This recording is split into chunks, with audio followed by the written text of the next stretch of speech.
Iyi ni BBC Gahuza Miryango ivugira i Nairobi kuri metero 19:31 ku mirongo ya FM mu biyaga bigari no kuri interinete kuri bbcgahuza.com.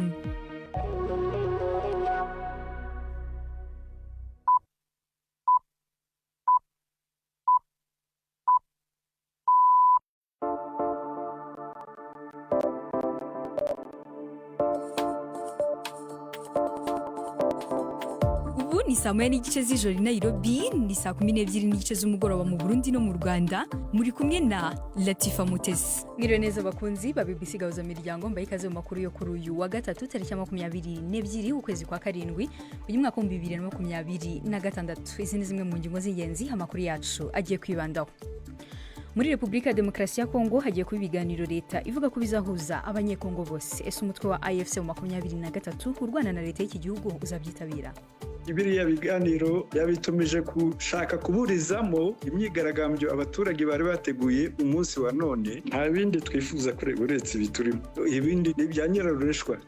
Muri iki gihugu kandi hasigaye umuntu umwe gusa kugira ngo umubare w'abapfuye bishwe n'icyorezo cya Ebola ugere ku bantu 1000. Mu yandi makuru, mu mikino w'Ubutaliyani burashakisha hasi kubura hejuru umutoza Pep Guardiola. Kurikira amakuru y'imikino agezweho gendi Yves Bucyana. Tufite n'ikiganiro cy'abagore kiza kugaruka ku mukobwa ukora umurimo wo kudoda imyenda ku mbuga nkoranyambaga yitwa umudozi w'umujene. Aya makuru ahagarariwe na Chansar Abimana.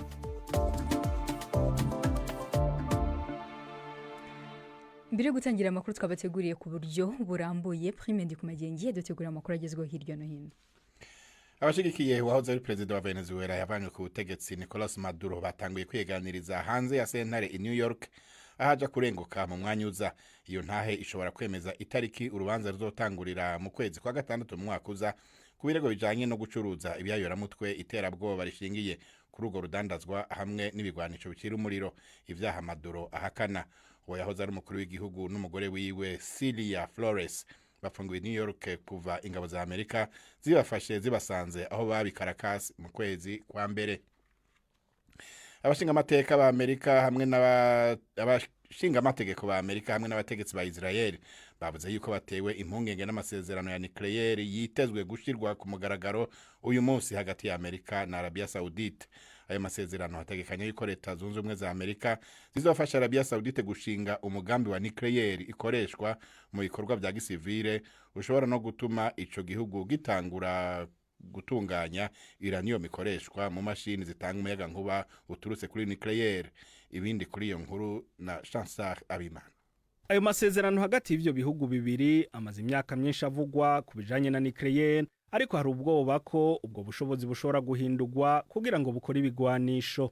Ikibazo c'ubushobozi bw'ibigwanisho vya nucleaire nico cabaye intandaro y'intambara ya Amerika na Iran. Bamwe rero baribaza igituma Amerika isa niyemera ko hoba hari ikindi gihugu co mu buseruko bwo hagati gifise ubushobozi bwa nucleaire. Ayo masezerano yoshobora kwinjiriza amamiliyari y'amadolari uruganda rwa Amerika rukora ibijanye na nucleaire kandi agafasha no kugabanya kutumvikana kwabaye hagati y'ivyo bihugu kubera intambara ya Iran. Aya makuru na ya BBC. Sentare muri Angola yakatiye abagabo babiri b'Abarusiya imyaka 8 hamwe na 11 yo gufungwa inyuma yo kwagirwa n'ivyaha birimwo kwabura hamwe n'iterabwoba. Abashikiriza amanza bavuze yuko Lev Kakshatanov na Igor Rachin bari bafise umugambi wo guhungabanya ubutegetsi no kwivanga mu matora y'umukuru w'igihugu ategekanije mu mwaka uza.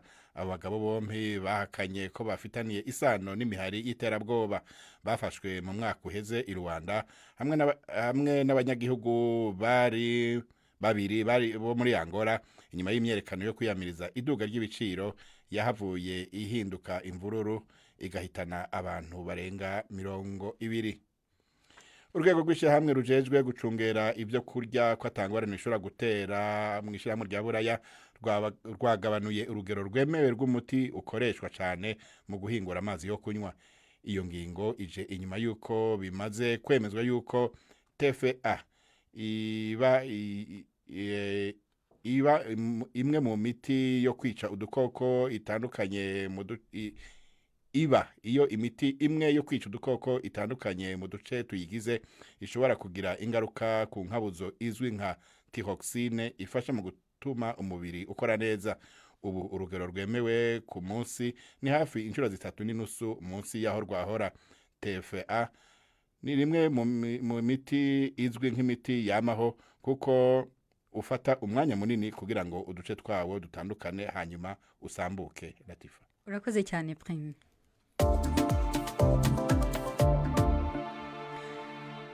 Dutangiye amakuru twabateguriye ku buryo burambuye duhereye muri Republika ya Demokarasi ya Kongo. Umutwe w'inyeshyamba wa AFC 23 uvuga ko utazitabira ibiganiro umukuru w'icyo gihugu yatangaje ko bizabera imbere muri icyo gihugu. Perezida Felix Tshisekedi aherutse gutangaza ko ibyo biganiro bidaheza byo ku rwego rw'igihugu bigamije gukemura ibibazo bya politiki n'intambara bimaze imyaka byugarije icyo gihugu. Ejo hashize ubwo twavuganaga n'umwe mu bajyanama mukuru w'igihugu yavuze ko uyu mutwe wa AFC 23 utazitabira ibiganiro kuko ukorera inyungu z'ibindi bihugu. Mu gushaka kumva icyo uyu mutwe ubivugaho, mu kanya gashize navuganye n'umuvugizi wungirije wa AFC 23 Dr. Oscar Barinda, ntangira mubaza niba bazabyitabira.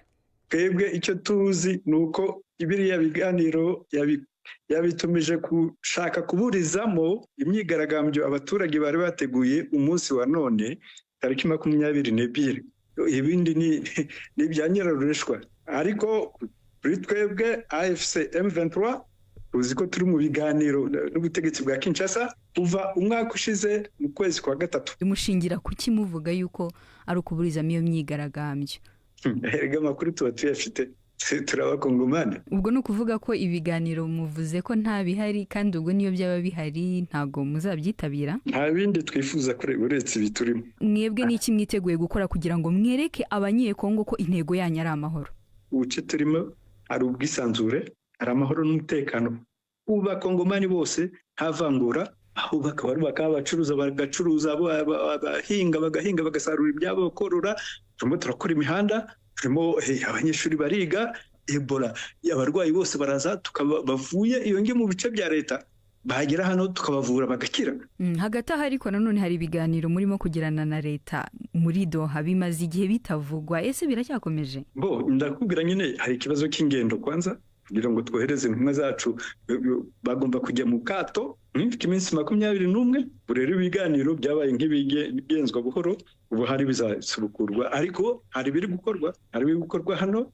Wibuke ko muri iryo tsinda nakubwiraga ryo kubahereza gahenge last weekend niho bohereje abasirikare babo 3, haza umuriyetena colonel umwe n'abamajoro 2. Ubu barimo barahura hamwe n'abacu, bagahura hamwe na IGVM aribo basirikare b'ibihugu byo mu biyaga bigari, ICGLR, bagahura na MONUSCO ishinzwe logistics, noneho na 3 bacu, noneho bakubaka rya tsinda rigomba kugenzura iyubahirizwa ry'agahenge.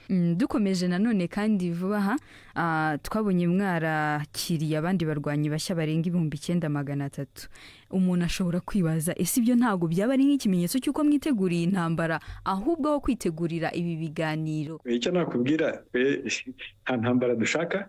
Icyo warubaje rero cyari icyo kubaka amahoro n'umutekano w'abaturage uduce twagezemo kugira ngo ya miyoborere mibi irandurwe burundu. Hanyuma ko hari raporo nshya y'impuguke za Loni yasohotse ishinja AFC 23 gukora ibyaha bikomeye cyane birimo kwica abasivili, gufata abantu mu buryo bunyuranyije n'amategeko, ndetse kandi no kubakorera iyicarubozo, hakaba nabo mwinjiza ku ngufu mu gisirikare. Ibyo byo mwabivugaho iki? Rose niba warakurikiye iyi video yasohotse amashusho, abasirikare se ntibabyivugiraga bonyine. Umugaba w'ingabo General Sultan Makenga yarababaje ati ninde waje muri aka kazi ku gahato, ninde bafashe ku gahato, navuge kano kanya tumurekure atahi wabo. Hari wowe wigeze ubona nta n'umwe dufata ku gahato ngo ajye mu gisirikare, nta n'umwe utujuje imyaka ujya mu gisirikare cyacu. Uwe yari umuvugizi wungirije wa AFC 23 Dr. Oscar Barinda. Tukiri muri Kongo, muri gahunda yo gushakira umuti ikibazo cy'intambara muri iki gihugu, Minisitiri w'Ububanyi n'Amahanga wa Amerika Marco Rubio yari yabwiye inteko ishinga amategeko ko Amerika yiteze ko ingabo z'u Rwanda zizaba zavuye mu burasirazuba bwa Republika ya Demokarasi ya Kongo hagati muri uku kwezi. gusa u Rwanda rwavuze ko nta gahunda nk'iyo rwigeze ruha Amerika ndetse rwakomeje guhakana gufasha umutwe w'inyeshyamba wa M23 urwanya ubutegetsi bw'icyo gihugu. Mu gushaka kumenya byinshi kuko ni ibintu bihagaze mu burasirazuba bwa Kongo, mugenzi wacu Didier Bikorimana yavuganye n'umusesenguzi Dr Richard Moncrief ukuriye akarere k'ibiyaga bigari mu kigo mpuzamahanga kigenga cy'ubushakashatsi ku makimbirane International Crisis Group, atangira mubaze niba ingabo z'u Rwanda zaramaze kuva ku butaka bwa Kongo. No, that hasn't happened. Ivyo ntibiraba. U Rwanda ruracafise ibihumbi vy'ingabo muri Kivu zombi. Several thousand in each province. Ariko ku rugamba haratuje kurusha mu minsi ishize. Icyo si ikimenyetso ko hari intambwe iri guterwa? No, I don't. Oya, jewe suko ndabibona. Ingabo z'u Rwanda ziracakomeje ibikorwa muri Kivu zombi. Icahindutse gusa uyu mwaka nuko hasigaye hakoreshwa cyane amadrone yaba ingabo z'u Rwanda, M23 canke ingabo za Kongo. U Rwanda narwo rwari rwiteze ko FDLR irandurwa kuko ruvuga ko ari ikibazo cyo gupfa no gukira kuri icyo gihugu, rukayishinja kugira ingengabitekerezo ya jenoside. Yes, the FDLR does have links. FDLR irafise isano n'abakoze jenoside mu 1994, ariko ubushobozi bwayo bwo kuba yobangamira u Rwanda ni buto cyane. Mu 2019 General James Kabarebe yavuze yuko FDLR itari kiri kibazo gikomeye ku Rwanda, kandi ahanini ndemeranya nawe. Bafise ivyiyumviro bibi cyane byo kwanka abatutsi, ariko urugero rwo kuba bo bangamira ubutaka bw'u Rwanda ruri hasi cyane. Kagame aravuga yuko bakorana n'ingabo za Kongo, kandi ivyo nivyo. Ariko uko gukorana kongerekanye kuva mu 2021 ari naco gihe u Rwanda rwari rwarungitse M23 mu buseruko bwa Kongo. Kandi nibaza yuko iyo vyerekana ko kurungika y'ingabo ugenzura bikomeza ikibazo aho gucorosha. Perezida Kagame avuga ko yaje gusanga ayo masezerano yarabataye mu mutego aho kuzana amahoro n'andi mahirwe mu bukungu ku bihugu byombi. Bivuze ko aya masezerano asa nkaho yapfuye. Niba nk'inzira y'amahoro ubu yarapfuye ntavyo nzi. Hashobora kuba izindi nama i Washington, ivyo sinobimenya. Ibihano Amerika yafatiye ingabo z'u Rwanda byo hari icyo byagezeho? Gushika ubu ntaco tubona vyahinduye ku kugurisha ibigwanisho ku ngabo z'u Rwanda canke kuja mu vyigwa byo gukarisha ubwenge. N'amakompanyi y'ibitoro y'Uburaya yararonse inzira y'ingene abandanya akorana n'izo ngabo muri Mozambique. Rero gushika ubu nta ngaruka ikomeye mbona, nubwo gufatira ibihano igisirikare cose muri rusangi yari ingingo idasanzwe. Ese gahunda ya Doha yo bite? Kuko tuyiheruka mu biganiro by'i Montreux mu Busuwisi mu kwezi kwa kane. Ubwira cyakomeje? No, I think the process is. Oya, nibaza yuko uwo mugambi uri kurahera, kuko Doha byarayinaniye kuvana kwizima impande zirwana. Ubu Doha ishaka gushikiriza Ubusuwisi ubuhuza hagati ya Kinshasa na M23. Hagati aho Perezida Tshisekedi yemeye ibiganiro mu gihugu mu gushakira umuti intambara. Hari ababona ko ari amayeri yo gukomeza gahunda ye yo guhindura itegeko nshinga. So Tshisekedi's ambition to change the constitution and secure a third term remains intact. Guhindura iyo tegeko rwose biri mu ntego yiwe. Nibaza yuko ubu yavyemeye kubera kuremerwa imbere mu gihugu no mu makungu, cyane cyane Angola n'amashengero y'imbere mu gihugu. Kandi yizeye yuko azoshobora kugenzura ivyo biganiro. He can now have a national dialogue and control it. I would just say that it's not exactly correct. Kandi nibaza yuko atari kuvuga ko akoze ibiganiro ngo arangize intambara yo mu buseruko, kuko gushika ubu nta mugambi afise wo gutumira M23. Bishobora kuzohinduka hanyuma, ariko gushika ubu nuko bimeze. Umujyanama wa Tshisekedi yatubwiye ko abona ko M23 idakwiye gutumirwa muri ibyo biganiro. M23 irakwiye kuba muri ibyo biganiro byo mu gihugu, kuko hari ibyo isaba bijanye n'ibibazo by'imbere mu gihugu. Ariko intambara mu buseruko bwa Kongo izorangira gusa ari uko Kongo ivuganye n'u Rwanda, kuko nirwo rugenzura M23 mu buryo bwa gisirikare. Dusoza, mubona inzira yo kurangiza intambara muri Kongo yabiyihe? Well, the end of the war needs to see a combination of Rwandan withdrawals. Hakenewe inzira ifatanye kuvana ingabo z'u Rwanda muri Kongo, Kinshasa nayo igaha u Rwanda ingingo zirwizeza umutekano ku bijanye na FDLR, hamwe no gusambura M23, ariko hakaba ugutorera inyishu ibibazo by'abayobozi bayo, kuko ubu bafatiwe ibihano biremereye byo gupfungwa no gupfa. Ivyo bikaba ari intambamyi ku mahoro. Ivyo rero bitegerezwa kuganirwako. So those things have to be negotiated. ubu yari Dr Richard Moncrief wo mu kigo International Crisis Group waganiraga na mugenzi wacu Didier Bikorimana. Dukomereje muri Nigeria, urubanza muri iki gihugu ruteganyijwe kubera ahafatiwe ibiyobyabwenge bya methamphetamine byinshi kurusha ibindi byose byigeze bifatirwa muri icyo gihugu. Abantu 10 bakekwaho kugira uruhare muri icyo gikorwa barimo abanyamegizike 3 bashinjwa kuyobora uruganda rukora ibiyobyabwenge rwari rufite agaciro k'amamiliyoni y'amadolari. Uru rubanza ruje mu gihe hakomeje kandi kwiyongera impungenge k'amatsinda afitanye isano n'abanyamegizike hari gukwirakwiza ibikorwa byo gukora ibiyobyabwenge bya methamphetamine mu bice bitandukanye bya Afrika. Ni inkuru ya Simi Jolawoso, mwumva mu ijwi rya Juventine Muragije Maria. Nibwo bwa mbere muri Nigeria urubanza rw'inshinjabyaha rugiye kuberaho icyaha cyabereye, ni ukuvuga mu ishyamba rinini ryari ryihishemo uruganda rukekwaho gukorerwamo ibiyobyabwenge. Ikigo cya Nigeria gishinzwe kurwanya ibiyobyabwenge kivuga ko kuburanishiriza aho byafatiwe bizafasha urukiko kwirebera n'amaso yarwo uko icyo gikorwa cyari kinini. Aho hafatiwe ibiyobyabwenge bya methamphetamine n'imiti ikoreshwa mu kuyikora bifite agaciro kagereranywa kuri miliyoni 363 z'amadolari y'Amerika. Abaregwa bose baburana bahakana icyaha. Abashinzwe iperereza bavuga ko bahangayikishijwe n'uko amatsinda akomeye y'abagizi ba nabi bacuruza ibiyobyabwenge yo muri Mexique akomeje kwimurira ibikorwa byayo muri Afrika. Hashize ukwezi kumwe habaye icyo gikorwa cya mbere, hafashwe abandi bantu 5 nko mu birometero 150 uvuye aho, harimo n'umunyamegizike umwe. Mu myaka 3 ishize havumbuye laboratwari 14 zibanga muri Nigeria, Afrika y'Epfo, Kenya ndetse na Mozambique. Ibi bikorwa byo gufata abakora ibiyobyabwenge bigaragaza ko ayo matsinda atakigira Afrika inzira inyuzwamo ibyo biyobyabwenge gusa, ahubwo ko yatangiye no kwigira ahantu babikorera mbere yo kubicuruza hirya no hino ku isi.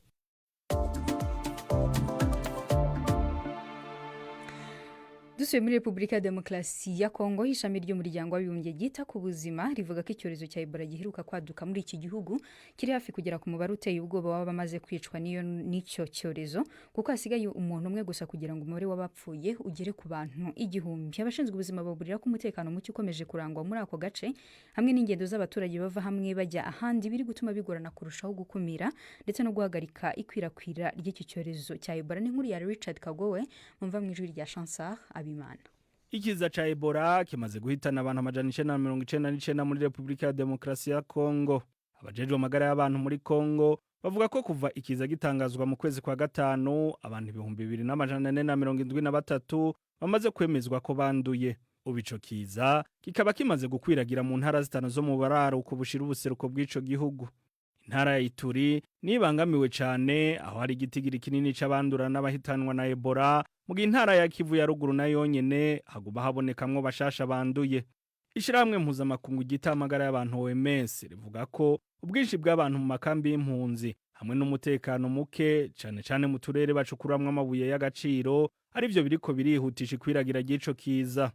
Iryo shirahamwe rivuga kandi ko ubudandaji hagati y'imipaka ya Uganda na Sudani y'Epfo nabwo nyene buriko buratuma bigorana guhagarika ico kiza. Ikigo cy'ubumwe bwa Afrika kijejwe amagara y'abantu casavye ko kongerwa uburyo bwo kurwanya ico kiza, mu gihe OMS ivuga ko gushika ubatarucanco gwemewe bwo gukingira ubwoko bwa Ebola bwa bundi bujo ruriho, naho hari izindi nkingo ziriko zirageragezwa.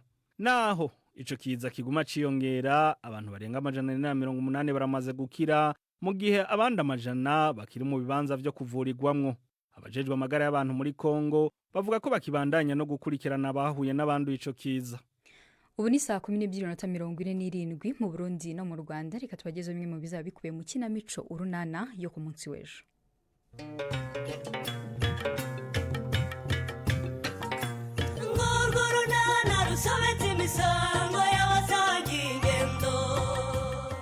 Mu kiganiro urunana cyo kuri wa kane twabateguriye. None se ntabwo urya Pasika? Ndya se nahashye. Ngwino tujye kuryama se n'ibyo twakubikiye wanze kubirya. Turyama he? Ubusahurire bwacu buri ntabwo hazi Pasika cyangwa wagize ngo nahinduye icyumba. Ndararana n'umwana wanjye Kazehe. Ariko waretse ibyo Pasika, kubona turi mu bihe bitoroshye abana bagiye gutangira imfashabere, waretse amakimbirane tukayashyira ku ruhande tukarebera hamwe uko abana bacu bagiye kubaho. Abana banyu wowe nande? Ni saa 12:45 kuri BBC.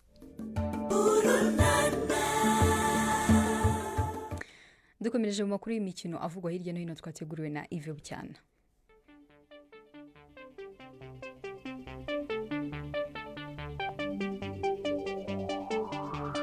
Imikino kuri BBC gahuza miryango.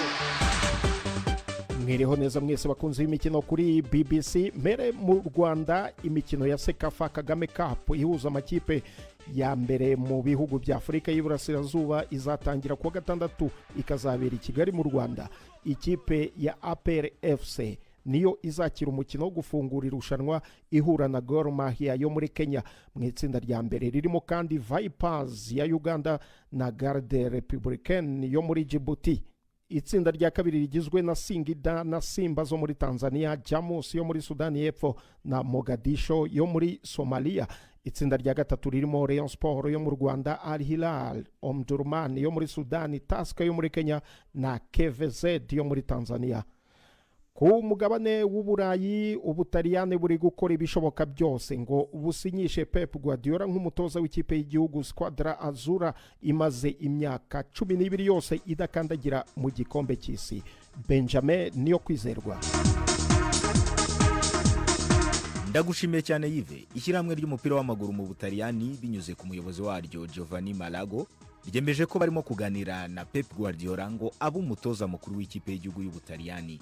Malago yavuze ko biteguye no kuba bahindura amategeko agendanye n'umushahara w'umutoza kugira ngo babone uyu mutoza wari umaze imyaka 10 atoza ikipe ya Manchester City.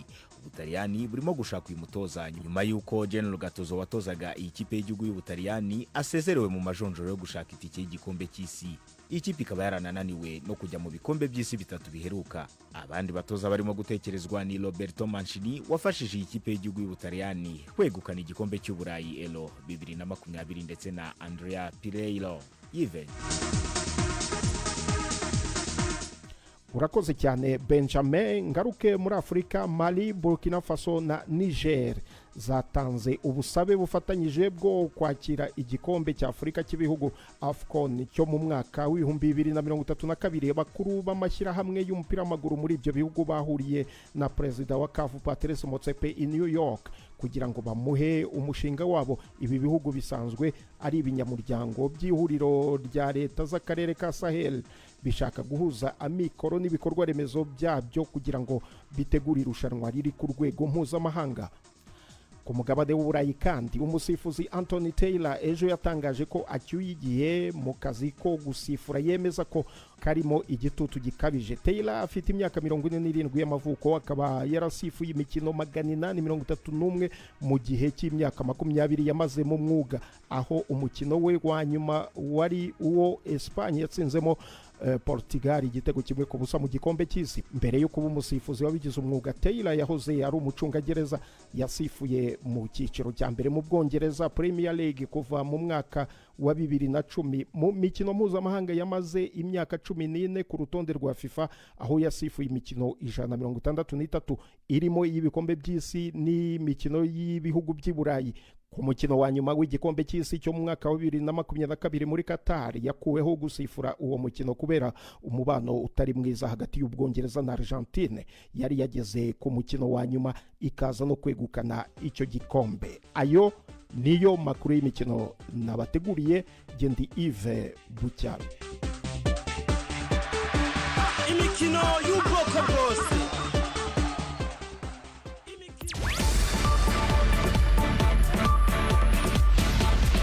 BBC Gahuzamuryango yabateguriye uburyo bwo gupakura ibiganiro byayo mukabibika muri telefoni ngendanwa zanyu no kuri computer mukaza kuvyumviriza igihe cyose mubishakiye. Ibiganiro bya BBC Gahuzamuryango mukunda nk'amakuru, imvo n'imvano, urunana, ikiganiro cy'abagore cyangwa bazamuganga, ubu biraboneka kuri podcast. Ja ku rubuga rwa BBC Gahuzamuryango ariko bbcgahuza.com urondera hari podcast. Amakuru yose y'uburyo podcast ikora n'ukuntu wayishyira muri telefone yawe byose urabisangayo. Pakurura ikiganiro ukunda canke amakuru wumvirize uko ushaka aho uri hose, ntusubire gucikwa na kimwe. Teramana n'ibiganiro bya BBC Gahuzamuryango kuri podcast.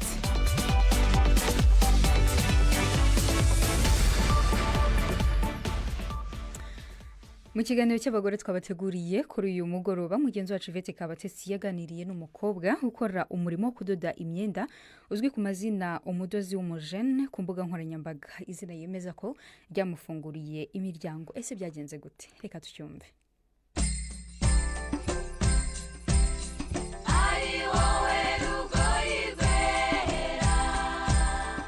Deborah Ujeneza Alice ni umukobwa ukora umurimo wo kudoda imyenda. Akunze gukoresha imbuga nkoranyambaga agaragaza ibyo akora, yiyita umudozi w'umujene, izina yemeza ko ryamufunguriye imiryango. Twaramusuye atubwira amateka y'iryo zina. Urumva natangiye kudoda 2021. Abantu benshi bari bafite imyumvire muri icyo gihe ko ubudozi ari ikintu giciriritse, ari umwuga nyine w'abantu b'abasaza cyangwa abantu batagize background nziza nko kwiga ibyo twe tubona. Noneho bikomeza biza, abantu bose baje wa mudozi wa wundi udoda mutoya gutya. Rero abakiriya nakunda kugira icyo gihe barambazaga se ko waje kudodora umwana. Noneho biza kuza umunsi umwe ndi muri dushe mbibwira murumuna wanjye, ndamubwira ariko hari ijwi ryanjemo ry'umudozi w'umujene. Arambwira ngo niba wumva biri kuza wakora content ukajya ubikora ukoresha ama voice over. Ariko naratinyaga. Video ya mbere ndumva ari we wayikoze mu izina ry'umudozi w'umujene, ariko mbikora kampani yanjye yitwaga Deborah Couture iri mu mazina yanjye. Rero n'abantu baza kudodesha bakambwira ati ko tubona hano ari Deborah Couture umudozi w'umujene yaje gute. Mbona nyine kubasobanurira cyane bikungora, ndavuga ariko reka mbihindure officially. Nibwo nahisemo kubihindura, nyine birahinduka mu mategeko ahantu hose nyine ngo mande umudozi w'umujene, nuko byaje.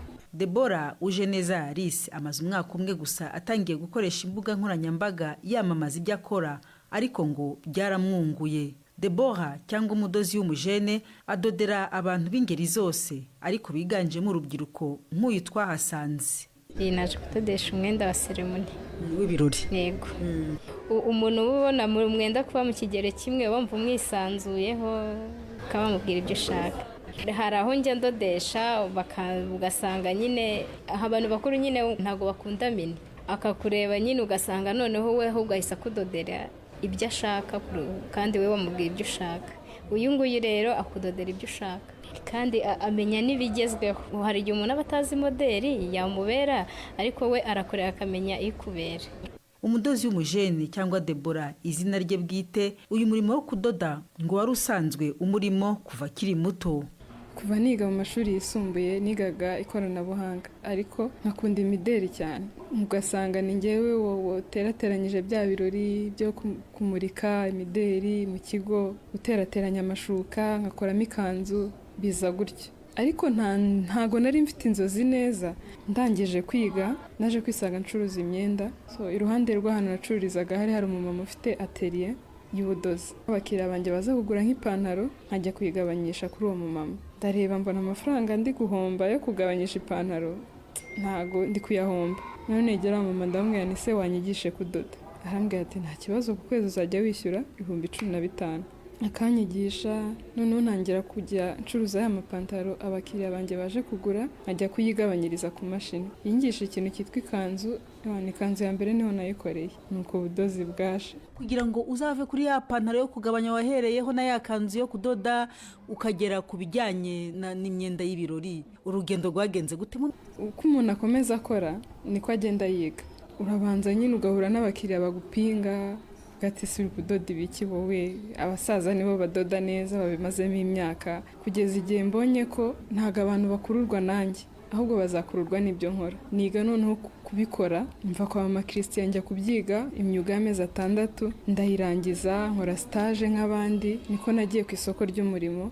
Hama muri aka kazi ingorane wabuhura nazo ni nk'izihe, cyane cyane unakorera no ku mbuga nkoranyambaga nk'umwana w'umukobwa? Ikintu cya mbere, kujya ku karubanda ni ibintu bikomeye, bisaba kugira ubushishozi bw'ibyo uvuga, kugaragara, ibyo werekana ni ibiki se birafasha icy'abandi. Icyo nicyo kintu cya mbere. Ariko nk'imbogamizi navuga muri aka kazi, nk'umukobwa udodera abantu bose n'igitsina gabo, ushobora no guhura n'abantu nk'abo ngabo atari cyo agendereye, atashakaga ubudozi, wagera imbere ugasanga hari ibindi we yashakaga. Bisaba gushishoza, bisaba ego. Deborah akaba agira inama abakobwa bagenzi be gutinyuka bagashyira mu ngiro inzozi zabo. Muramuke neza. ikiganiro cy'abagore nicyo kituje ku musozo w'amakuru twabateguriye kuri uyu mugoroba tubibutsa ko mushobora gukurikirana imbuga nkoranyambaga zacu zitandukanye Facebook na X ndetse na YouTube ni BBC News Gahuza mutibagiwe kandi no gusura website yacu bbcgahuza.com tuba dufiteho amakuru menshi agiye atandukanye ndetse kandi dufiteho n'amakuru y'ikibiriraho imwe mu nkuru twari dufiteho uyu munsi Ubufaransa bwemeje itegeko ribuza abana batarashikana imyaka 15 gukoresha imbuga nyagiro. Mwari kumwe nanjye Latifa Mutesi no kwanga bw'ibyuma twari kumwe na Iber Masua. Aya makuru yarahagarariwe na mugenzi wacu Chansar Abimana.